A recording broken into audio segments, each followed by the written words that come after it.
sa vie. Tita constate qu'en Afrique, l'initiation des jeunes tend à disparaître et que la société s'américanise de manière superficielle. Où est-ce qu'un jeune peut trouver des repères fiables aujourd'hui? Comment se forger sa propre identité dans ce flot incontrôlé d'images que répand mondialement la télévision? Dans le travail de l'artiste, par exemple. S'il est admis par tous que les parents et l'école ont un plein pouvoir sur l'éducation des enfants, il ne faut pas que l'artiste néglige son rôle dans cette histoire. L'artiste est la voix des sans-voix, comme le dit Tita. J'aime cette idée. Tita a déchiffré pour moi beaucoup de ses œuvres. Pour chacune d'entre elles, c'est un voyage passionnant dans un univers inconnu qui me semble pourtant très proche du mien.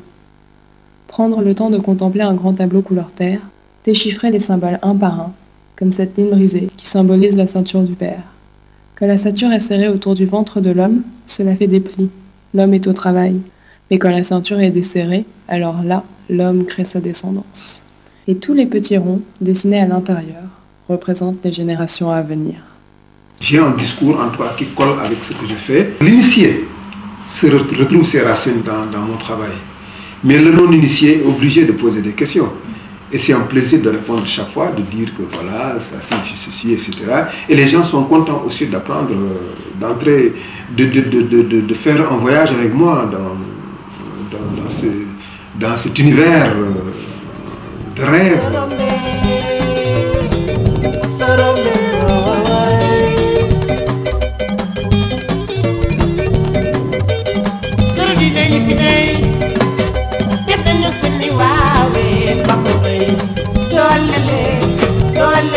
Les couleurs aussi sont très symboliques, les signes aussi, et on les voit se bousculer à travers les toiles. Mais chacun, en ce qui le concerne, apporte quelque chose dans la toile. Il y a donc pour l'artiste que je suis une double préoccupation, une préoccupation culturelle et une préoccupation plastique. Au niveau de la préoccupation culturelle, on voit qu'il y a des signes, des petits traits courts et verticaux qui peuvent symboliser les scarifications qui peuvent permettre d'identifier les ethnies. Et ces signes que vous voyez, ces scarifications sont un graphisme et apportent une dimension plastique sur la toile. Et il y a aussi un dialogue qui se joue entre ces signes, mais aussi sur certains symboles. Prenons le cas du kori, qui est un matériel de divination animiste et qui symbolise la religion animiste. Et le talisman, qui renferme un texte coranique et qui symbolise la religion musulmane. Alors les deux réunis peuvent symboliser le syncrétisme religieux qui est d'actualité. Nous sommes tous syncrétiques. Au niveau de la couleur, il y a aussi la couleur de la boue que j'assimile à la terre. Nous sommes sortis de la terre, nous y retournons. Tu souffles une jogue, tu souffles une delo. Et la boue, je l'assimile aussi à la femme. La femme est féconde et nourricière, mais la terre aussi est féconde et nourricière. Et je travaille beaucoup sur le thème de la femme, ce qui fait que c'est une couleur très symbolique aussi, qui nous renvoie aussi à l'habit du chasseur. Le chasseur, par exemple, porte un vêtement qui a cette couleur terre. Et le symbolisme se trouve en ce que c'est la couleur de l'animal le plus redouté par les chasseurs, qui est le lion. Mais c'est aussi la couleur du pelage de l'animal dont la chair est la plus convoitée, qui est la biche. Donc le symbolisme de la couleur aussi se trouve à ce niveau. Je ne laisse pas en reste aussi la dimension plastique, parce que tous les objets que je retrouve dans la rue, que je ramasse, ont une certaine parole, un certain discours.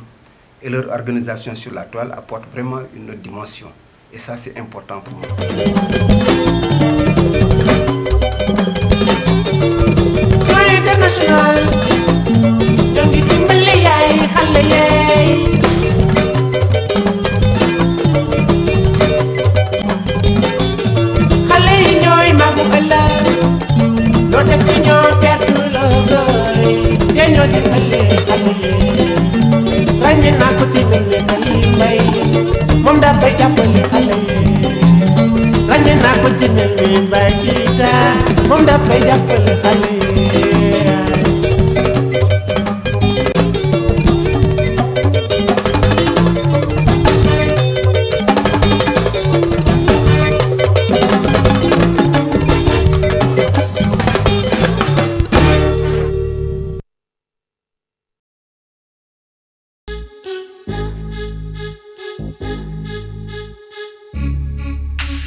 Tita est peintre, sculpteur et professeur d'art plastique, diplômé de l'École normale supérieure d'éducation artistique.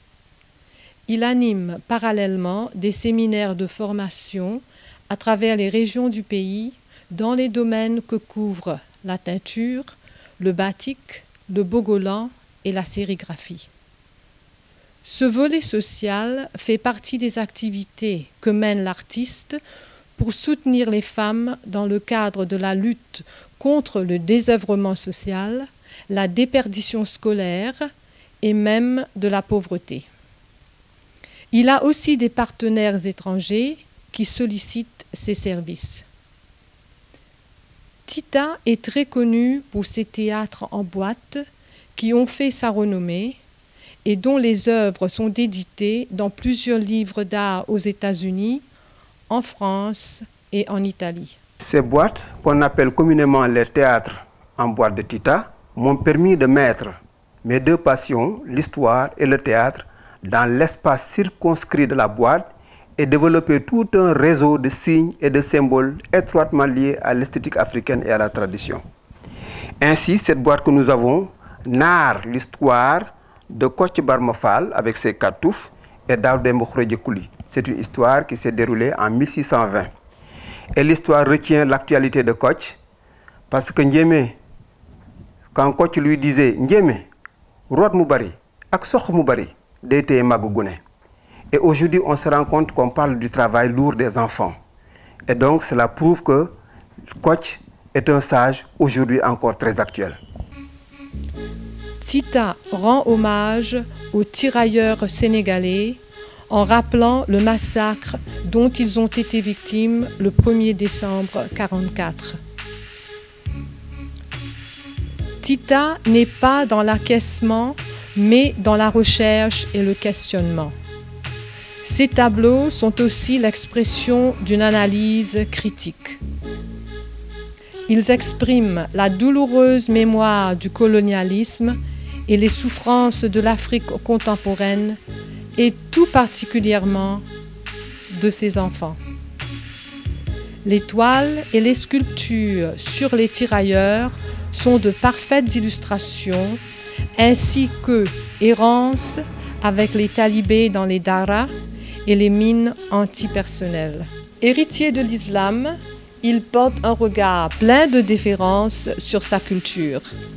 Cependant, loin d'être figé, ce profond respect est riche de l'ouverture de l'artiste sur un monde en perpétuel mouvement qu'évoquent des toiles comme Identité, Bois sacré souffle de paix, pour ne citer que celle-là.